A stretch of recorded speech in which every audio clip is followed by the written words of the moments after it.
Athens, a city with deep history and a key part of Western civilization, is now undergoing the biggest urban redevelopment in all of Europe. As part of this project, Greece is building its tallest skyscraper, but that's just a small piece of the megaplan. The goal is to compete with Dubai's high-end developments, but with much more green space instead of a desert landscape. Hey, I'm your host Regis, and today we look at this more than 20-year-old plan finally being realized and put it under the microscope to see if it really is as unique as it promises.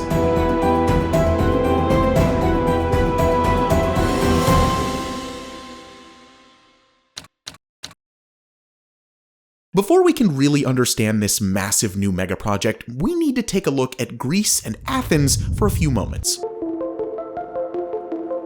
Landmarks make their cities distinguishable in an instant, but Athens might be the most recognizable European city, even without the imposing Parthenon. A look at any random part of the city's panorama easily reveals its identity. The light building colors, their uniform height, and the constant concrete and stone make Athens seem antique, even when cars, drones, and LED billboards are buzzing. For over 2,500 years, Greeks have valued the agora, an open space for gathering and discussion. But today, Athenians often struggle to find a shady spot for their meetups. Only 11% of the city's surface is covered by trees. That's almost rock bottom of all the European capitals, none of which need the air and the shade more than the southernmost continental capital in all of Europe. In 2007, citizens had to endure a record high temperature of 44.8 degrees Celsius. A quarter of the trees in the mountains surrounding the urban center have sadly been lost in the last 6 years. The situation is so dire that the mayor even announced a plan to plant 25,000 trees in the next 5 years. The rapid population boom of Athens in the last 190 years also didn't leave much room for sufficient planning. Back then, the city only counted about 4,000 people. When looking at satellite images today, it's hard to find any spots of green. And this is where the Ellinikon comes in, to give the Greek capital a new pair of lungs.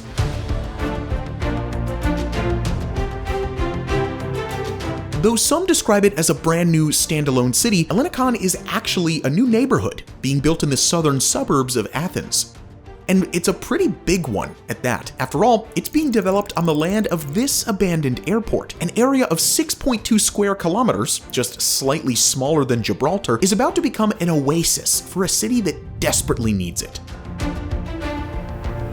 Ellinikon means Hellenic, or Greek, and will offer more than just a green urban space. It will have everything a modern place of living needs to have. A mixture of residential, commercial, cultural, sporting, tourist, and educational facilities. The site will also become home to the tallest skyscraper in Greece and the Mediterranean, in addition to a total of around 6,500 new apartments. Those will be balanced by 2.5 square kilometers of green open space, which is about 75% the size of New York's Central Park. All of this will increase the amount of green space in the Athens metropolitan area by a whopping 44%. As of the making of this video, over 900 trees and 80,000 different regional plants have already been planted. The total goal is set at 31,000 trees from 86 different species and over 1 million Mediterranean native plants. For comparison, the just mentioned Central Park has only 18,000 trees.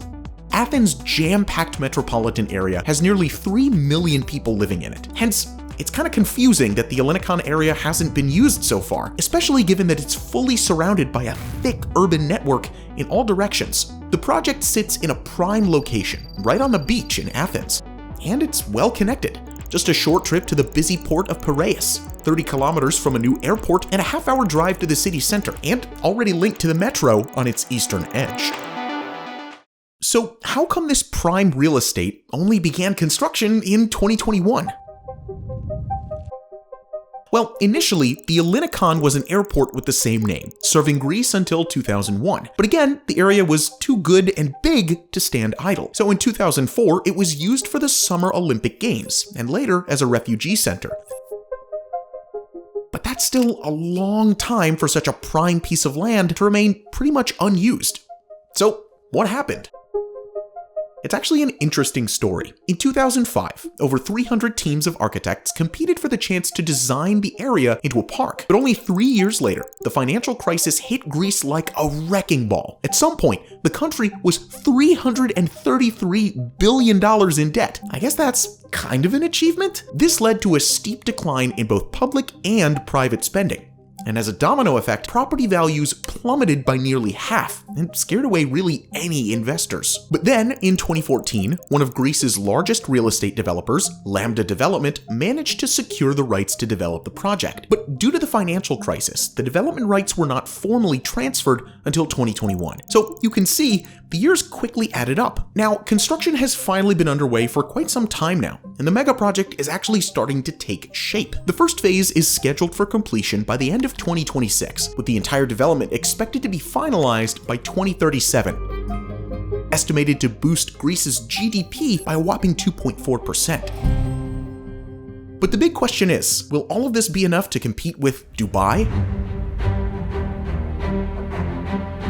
Greece has recognized the huge potential of tourism, taking inspiration from cities like Dubai, Abu Dhabi, and Doha, which attract visitors all year round. And a key selling point for the Ellinikon is the much shorter flight from major European cities, which are all under 4 hours, far shorter than a trip to the Emirates, and therefore a pretty interesting alternative. Projections estimate that Athens will see an extra 1 million tourists each year, a 15% increase from the current 6.4 million annual visitors. But Dubai has the Burj Khalifa, artificial islands, giant aquariums, museums, and so much more. Which begs the question, what attractions will bring people to the Ellinikon? Besides the unique and green scenery, tourists will be drawn in by the largest shopping mall in Greece, being built in the eastern area of the plot. On the western side, the well-known American brand Hard Rock is developing a resort with a major casino for around $1.5 billion. Also, Ellinikon will have the luxury of a 1.5-kilometer beachfront on the world-famous Aegean Sea. Alongside the marina, these will be the key selling points of the Athens Riviera. Additionally, the Ellinikon Experience Park, which has already attracted over 3 million visitors in just 3 years of operation, offers more than 22 unique and immersive technological exhibits and digital activities to discover the redevelopment project. But the bread and butter of this project is still the luxury real estate. And the most interesting of the several residential areas will be located in the Little Athens neighborhood. Located between the beach and a massive park, it's been a clear candidate for the most in-demand section of the project. Within it, the Park Rise residences stand out, offering views of the sea and the mountains. As of the making of this video, 60% of the 1,115 residences have been reserved by buyers, with almost half, 40% of them, coming from abroad. For those who need it, buying a property for over $500,000 gives foreign investors a golden visa, residency permits, and a European Union passport. Further east, all the residences in the 200-meter tall Riviera Tower have been pre-sold for an average price of $3.7 million. The skyscraper is part of the first phase, which is expected to be finished by 2026. And since it already reached 20% of its total height and is currently growing 1 floor every 5 days, it seems like the project is going pretty darn well so far. The same goes for Ellinikon's commercial hub, located in the northeastern part. More than 2/3 of leasable space has already found a tenant. But while all of this sounds great, the reality is that Greece will have a tough time competing with Dubai on most of these areas. Greece is not, and can't afford to be, a tax haven. And while the country is doing better, it still doesn't have anywhere near the money to have all of the extra sites that Dubai has. So, what do you think? Is Greece really starting to build a new Dubai? And do you want to visit the Ellinikon once it's finished? Let us know your thoughts in the comments down below. As always, thank you so much for watching, and we'll see you in the next video.